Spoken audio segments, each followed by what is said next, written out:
Just want to do a real quick comparison between the two devices, just form factor wise. You guys, I've got tons of other videos on comparing the devices as far as processor and all the innards go, so you can check that out. But this is just form factor. First off, as you can tell, it's quite a bit thinner. It's very noticeable, and it's only a smidge taller. Where they really get the gain on the screen size isn't so much by increasing the size of the phone, but increasing these margins near the top. You notice this white margin is a lot larger than the black margin on the left, and the same is true in the bottom, I think. Yeah, same is true in the bottom by just a hair, maybe. So that's one thing. The other thing you'll notice right away is just how much lighter it is, and it actually is quite a bit lighter. It's really nice to hold. It's just like a perfect weight. It feels really good, and I don't want to get emotional about it, but it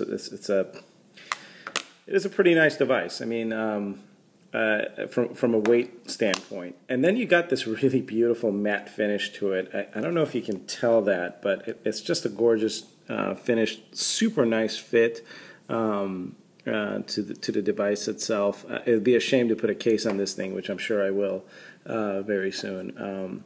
It's this anodized black aluminum all around. The feel of the buttons.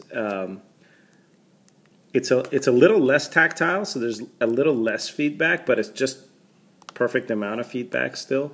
Same set of buttons as before. Obviously, you know all of this. And then the thing that's new, and let me see if I can focus on here.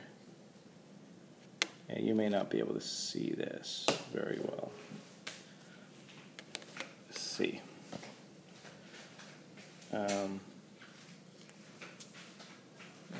Can't get very good lighting on it, but the thing that's new is this that new connector right there. It's pretty tiny, and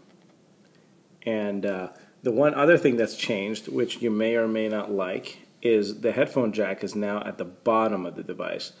I'm personally not gonna like this because a lot of times I have the phone propped up into some device, okay, like a charger or some sort of pod or dock of some kind, and I've got the headphone coming off the top that I can talk on and whatnot.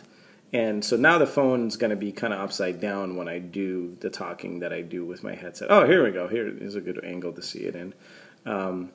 It's quite nice. You got the speaker holes near the bottom. Supposedly this thing has 3 microphones. I probably would not be able to point out the back one to you. I don't know where it is. Supposedly it's, oh yeah, I see it. It's right between the camera. You see that little dent there? It's right between the camera and the flash. So that's the back microphone. And supposedly there's another one down here like usual, and there's I think another one right here for feedback.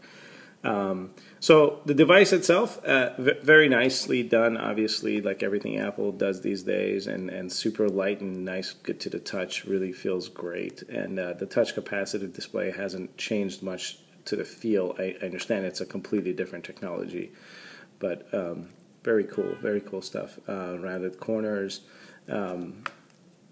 much like before, but they just somehow feel a little more refined. Everything just feels more refined. There's none of these like these sharp edges that are on the old one. They're not so much there on the new one. They feel like they've been more filed down. So that's kind of cool. So if you were interested in about the just the form factor of the device itself, I hope you enjoyed this video. Tune into the next ones for other types of reviews of these two devices. Well, mainly the first one, the iPhone 5. And there's a review that I'm doing next to compare the iPhone 5 AT&T, this one, to the iPhone 5 Verizon, which I have next to me on the other side. And you'll see that in momentarily.